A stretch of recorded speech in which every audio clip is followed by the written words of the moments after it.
Arena, come on.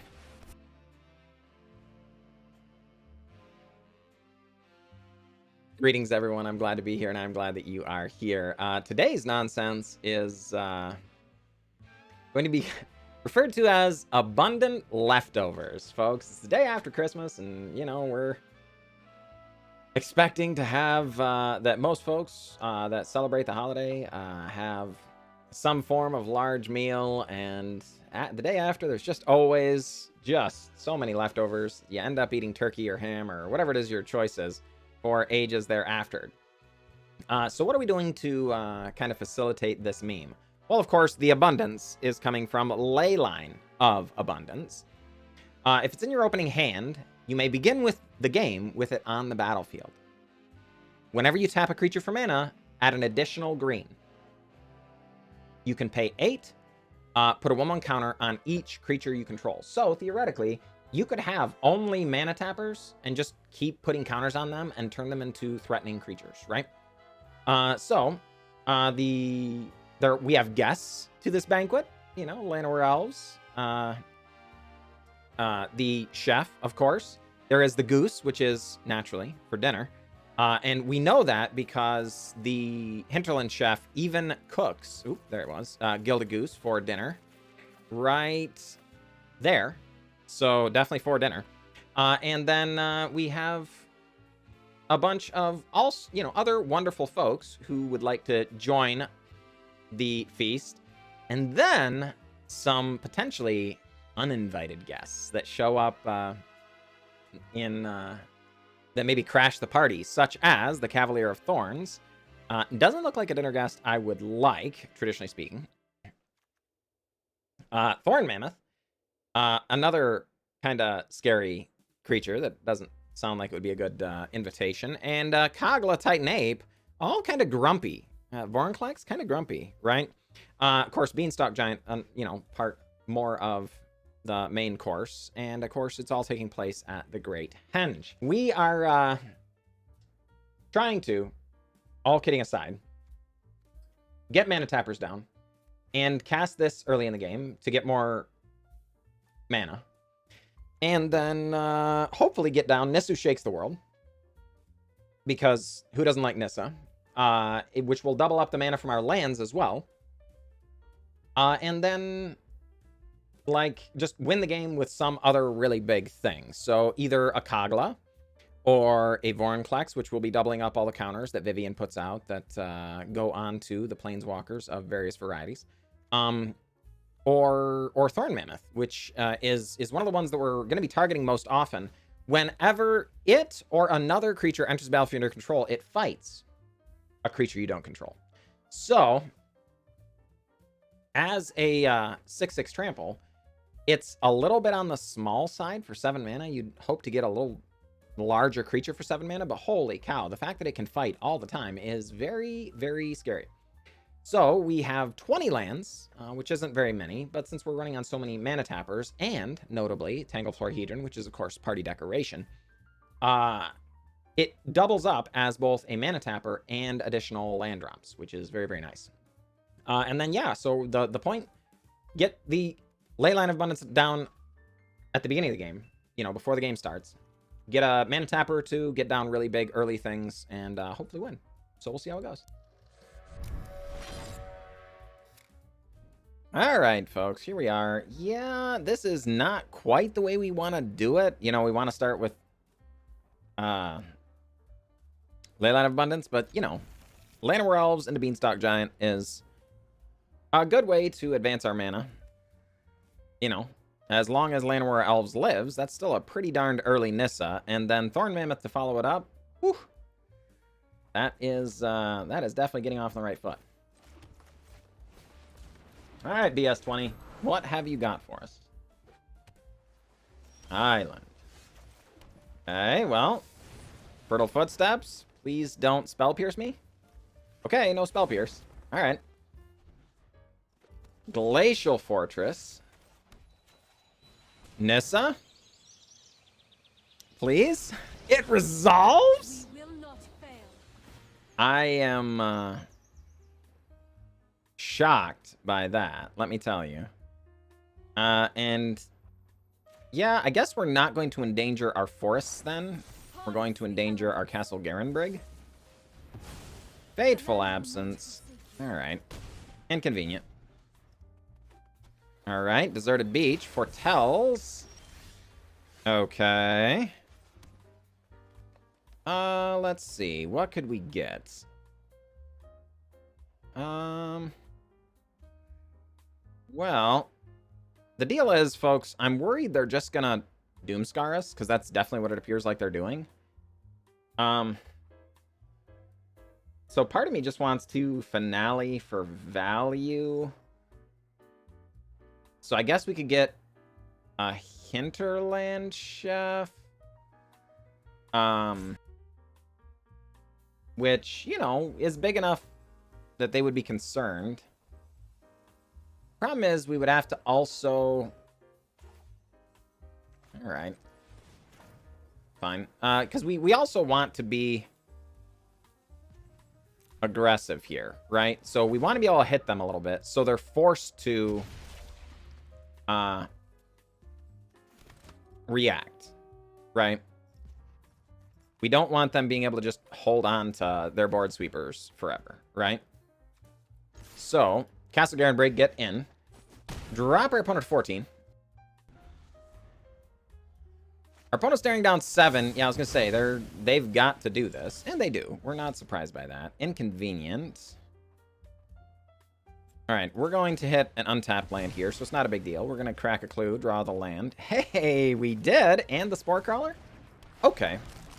Would have been really nice to be able to Nissa Who Shakes the World there. Alright. Fair enough, Arena. We can do that, but be patient, darn you. Alright. Opponent ditches a Fading Hope. Okay. Well, Nissa Who Shakes the World. Get in there. Opponent drops to 8. This is lethal if they don't interact, though I have no delusions. They're going to interact, folks. That's what blue-white does. Alright. Day of Judgment. We draw a card. Hey, Hinterland Chef. How about that? Well, let's see what we get from Hinterland Chef real quick. And then we'll make a decision. Well, none of these are exciting. How many creatures are in our graveyard? 1, 2, 3. Just 3, I guess? Oh. Well. Would be a 5/5. I mean, I guess that's better than the alternative. So this is fine. Alright, we're going to Kogla as well, then. Force our opponent to have it. And, still keep beating down with our lands, though. Be wary of the ground you walk on. Yep. Kogla getting bounced. That's not cool. See, we were going to be able to make it indestructible, so it would survive through the board sweepers. But now that they bounce it, I think that's really awkward, because they can kill the Hinterland Chef. Alright. Fine. Another key. Sure. Opponent goes digging. Yeah. This Nissa is becoming problematic for our opponent, though. I can tell you that right now. So let's make a land drop. It does enter tapped, which is not ideal. But I think we're going to Hinterland Chef. It enters tapped. We get to draft again. Yeah, I mean, I guess. Gilded Goose, sure. And we're going to untap the land that is less good there. And attack with it. Let's see. I guess, yeah, just Garruk Wrath of the Wilds makes the most sense, because now we get to grow everything in our hand. Or, I mean, grow something in our hand and put our opponent in a really, really awkward spot, right? Alright. Just going to be Gilded Goose. We want to make sure we're able to attack. Because, you know, they obviously have to answer the board. Oh my gosh. Yes. Arena. Come on. All right. That's not going to do it. Indeed, BS20. Arena's servers trying to come to their rescue, but could not do it. Turns out, folks, Nissa shakes the world. Strong Planeswalker. You heard it here first. You heard it here first. Good game, opponent. Good game. All right, folks, here we are. And yeah, you know, I'm a sucker. So we're going to keep this. Almost certainly regret it. But Leyline of Abundance onto the battlefield. Tangled Florahedron tapped. Your go, T-Klein. Don't kill our Tangled Florahedron, please. Oh, crud. Our opponent immediately plays a card that implies they're going to kill our Tangled Florahedron. So, bummer. Bummer. All right. Opponent does not? Oh, crud. What do we do here, folks? Do we just Hinterland Chef? Or do we go Finale of Devastation? We could Finale of Devastation. Get a mana tapper. Or even another Hinterland Chef, I suppose. But the problem is, we're not... Yeah, alright. Let's see... If our opponent spends a removal spell on Hinterland Chef, that's just fine, right? This can get us a Gilded Goose, right? And that would be okay. But this also makes the Great Henge accessible, or theoretically does, anyway.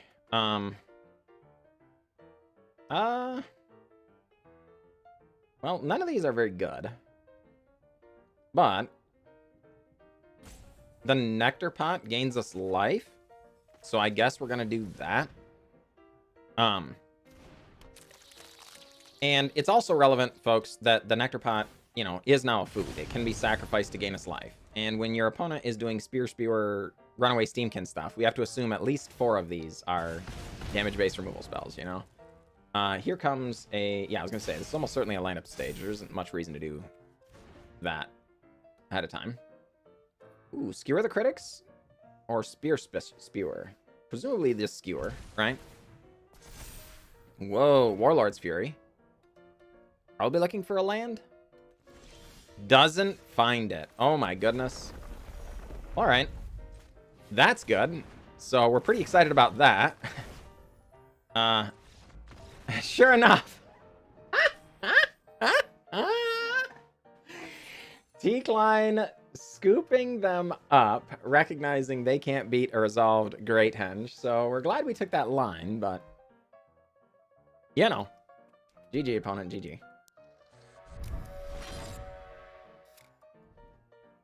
This is what we asked for. This is what we're keeping. Leyline of Abundance. Llanowar Elves. Your go, Jimbo-san. And a tap land? Alright, don't mind if I do. Beanstalk Giant. Find a mana. Llanowar Elves. Come on down. Or Spirit Dancer. Alright. Well, folks. Thorn Mammoth. Attack for 1. Alright. Opponent probably looking for ways to get rid of this Thorn Mammoth. This is a difficult thing to overcome, given our opponent's current situation, right? Alright. Well, turn 3 Thorn Mammoth, turn 3 7-drop is good, as it turns out. Ask Modern Tron players about that. GG, opponent. GG. Alright, folks. Here we are up against Cud Reaver. And yeah, unfortunately, this is another one we gotta send away. Alright, well. This is one we will keep. For sure. Yeah. I mean, this deck wants to be greedy. So we're gonna be. Hallowed Fountain. Well, we're going to go Forest Llanowar Elves. You are go, opponent. Glasspool Shore, eh? Yeah, I guess Tangled Florahedron. Attack for 1, pass the turn. See if Cudreaver will respond. A forest, eh? Well, I'm worried they're going to have a counterspell here. So let's start with... Interesting. I guess a Leyline of Abundance. It just resolves, just on the spot. All right, well, Tangled Florahedron then. We're surprised by that for sure. Opponent Inquisitor Captains for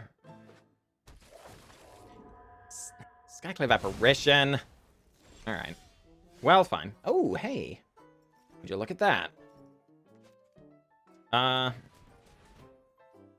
Okay.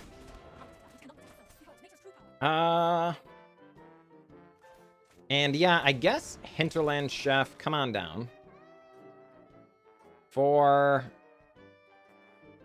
a Nessian Hornbeetle, I think. And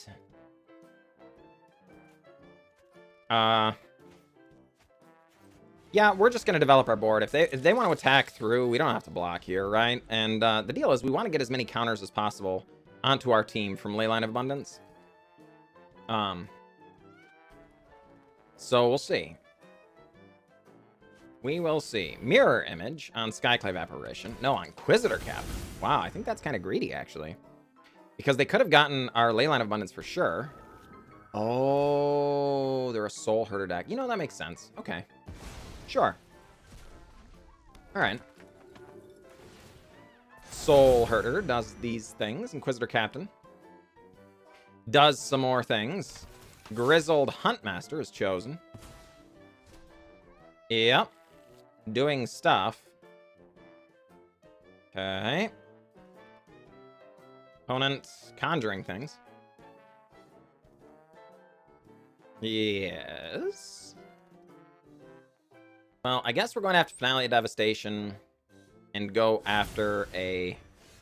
Oh, I was going to say a way to fight, but I guess we don't have to Finale of Devastation after all. Yep. And this is just about as risky as it gets, folks, but I don't think it pays to be cowardly either, so we're just going to go ahead and pass. Of course, this allows us to activate our Leyline of Abundance, should something bad happen. Or nothing happen, as it were, either way. Mirror Image coming down, this time going to be onto an Inquisitor Captain again, almost certainly looking for a another Soul Herder. Our opponent's gone through most of their deck, so I was going to say, this won't be a surprise if it does happen. Which it does. Soul Herder, instead of exiling the Skyclave Apparition, goes after another Inquisitor Captain. Yeah. Sure. Inquisitor Captain going to find another Soul Herder, almost certainly. Okay, doesn't find it. Goes for Prosperous Innkeeper then. Alright, well. Interesting. So let's see. 2, 4, 6. Yeah, alright. So let's go for x equals 7. Actually, can we go x equals 10? How much would that do? Alright, so let's... Okay, well, you know, I'm not great at math, but I think this is likely good enough. Search the library for... Yeah, it's gonna be Thorn Mammoth. And we're gonna attack with everybody. Yeah, we get to destroy a treasure. Now, most of this is chumpable. It doesn't make much sense to chump the Thorn Mammoth, though. So they're just gonna take 16 here. Yeah. All right. Opponent drops to 3. We could just die. Okay, Elishnorn. Yeah, that's not ideal. Wow. Okay, down to 5. I was gonna say, that just leaves you dead, but as it turns out, our opponent was going to die anyway. You know, they had a chance to live if... Yeah, they could have done something else, I guess. But just Elishnorn means we could get through a pair of 2/2s. So they were dead, you know. But GG. GG. All right, folks, here we are. We are back, and man, the deck worked great. Like, we have played a deck similar to this on the stream in the past, and it's always done fine. You know, you can mulligan relatively aggressively for Leyline of Abundance and stuff, you know, because you need like 1 mana tapper and a Leyline and something big, some number of lands, and you know, you can do broken things early, right? This time it really did go well. I'm not gonna lie, you know, this version played better than I expected. It's true, if I wanted to kind of min-max or whatever, we might do something other than the Hinterland Chef. This is more for the memes than anything, but it's a fine card. As far as cards that I would not change, well, obviously, Leyline of Abundance and our 1 mana tappers, I probably wouldn't remove the Tangled Florahedrons entirely. You might consider fooling around with the numbers, but being able to pad both the land count so we can run, you know, this is just lands 21, 22, 23, 24, right? I think you would want at least 24 lands in this deck just to make sure you're hitting your land drops, you know, for the first 3 turns or something readily anyway. So the fact that this just gets to be for free is relevant. And it's also a mana tapper, which with Leyline of Abundance is what you want. So I can't imagine wanting to build this without 4 of these, but, you know, you do what you want.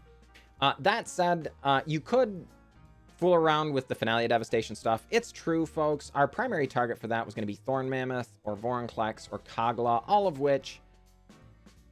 It doesn't really matter what you get most of the time, but it's also true that there are better targets. You know, you could get Craterhoof.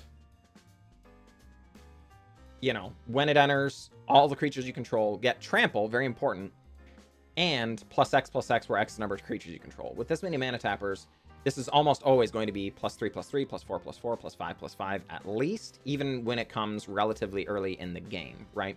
Which just means this ends the game. This would be better. I'm here for the memes, right? But this is a legitimate strategy, I think. The other one would be Pain Bacon. And I think there's a dash. And raise Forerunners. Yeah. 7/7 Vigilance, Trample, Haste. When it enters, other creatures you control get Vigilance, Trample, and 2/2. So Enraise Forerunners itself is Haste, Trample, Vigilant. 7/7.